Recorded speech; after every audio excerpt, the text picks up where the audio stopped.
মানুষ আমরা। আচ্ছা, স্বাভাবিক মানুষ। তো বোন আপনাকে দেখতে তো অনেক সুন্দর দেখা যাচ্ছে। সুন্দর দেখা গেলে কি আর হবে ভাই, আচ্ছা, মনের তো দুঃখটা বুঝতে হবে না? এত সুন্দরী হয়ে আমাদের সোশ্যাল মিডিয়ায় কেন হাজির হয়েছেন বলবেন? এখন আসছি কেন, যে একটা মনের মানুষ চাই, যে আমার পাশে থাকতে পারবে, চিরকাল আমার ভালোবাসা হবে, সঙ্গী হবে, আমি এরকম একটা মানুষের জন্য প্রতিবেদন আসছি। আচ্ছা, তো আপনি কি মনের মানুষ নেই? জি না ভাই, মনের মানুষ আমার নাই। আচ্ছা, একটু ঘুরে নে দিকে। আচ্ছা, তো মনের মানুষ পেলে কি বিয়ে শাদী করবেন নাকি? হ্যাঁ অবশ্যই, মনের মানুষ পেলে বিয়ের সাথে করবো, তার পাশে থাকবো।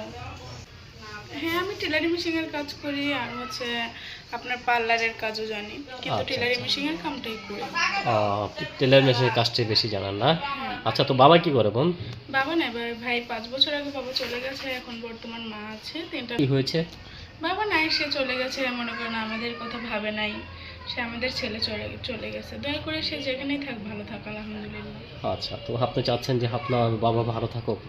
হ্যাঁ থাকি, দোয়া করে ভালো থাক, আমাদের দেখে না তো কি হয়েছে, আল্লাহ তো আছে, আল্লাহ দেখে। কেউ না দেখলে একজনের ওসিলা আল্লাহ 4 জনকে চলে, এমনকি 10 জনকেও রাখে। সেটা তো চলে। অবশ্যই। আচ্ছা, তো বোন আপনার বয়স কত হবে? এখন বয়স আমার কত হবে ভাই, এখন 18 কি 20 এরকম হইতে পারে। 18-20 এতটা তো বছর। জানি না, মনে করেন মাই জানে সবসময় বয়স আচ্ছা, কত। তো আপনার মা আছে না? হ্যাঁ মা আছে। আচ্ছা, তো এখন কি বিয়ে শাদী করতে চান নাকি সহযোগিতা চান না কোনটা? ভাই, সহযোগিতা দিয়ে কি হবে? সহযোগিতা সারা সারা জীবন কেউ দিবে না সহযোগিতা, আর সহযোগিতা চেয়েও কোনো লাভ হবে না। একটা ভালোবাসার মানুষ থাকলে সে জীবনের দায়িত্ব নিয়ে, মনের দায়িত্ব নিয়ে সারাটা জীবন ভালোবাসা দিবে, তার পাশে থাকবে, আমি তার পাশে থাকবো। আচ্ছা, আচ্ছা, মানে সারা জীবন পাশে থাকবেন। হুম। আচ্ছা, তো এমনি কি